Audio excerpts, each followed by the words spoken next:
like when most people start a Mediterranean diet, they get hung up on what to eat for breakfast.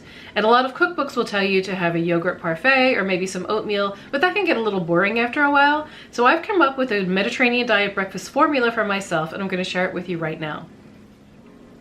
This breakfast is partially inspired by Turkish soap operas. Let me explain.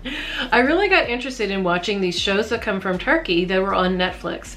And they're kind of soap opera shows. They're very high drama, they have fun plots, and they have gorgeous people in them. I'll list a few of them below if you're interested in checking them out. I started paying attention to how they eat in these shows, and they consistently sit down to a breakfast spread that included things like Turkish flatbread. There would be slices of tomatoes and cucumbers and olives and fruit and cheese and sometimes egg dishes and a lot of really strong Turkish black tea.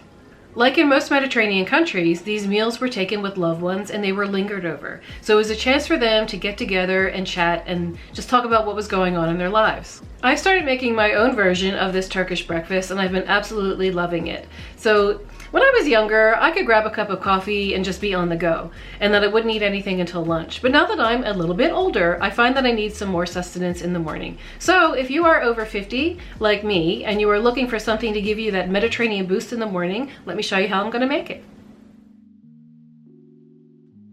Now here is my take on a Turkish Mediterranean breakfast. I have some flatbread, some tzatziki, some hummus, tomatoes, cucumbers, and olives. Now sometimes I would vary this and add some scrambled eggs, or I might add some fruit, maybe some cheese. Now doesn't that look delicious? I hope you give this breakfast idea a try, and you can vary the ingredients each day so you never get bored. I like this way much better myself. So thank you for watching, and I will see you very soon. Bye.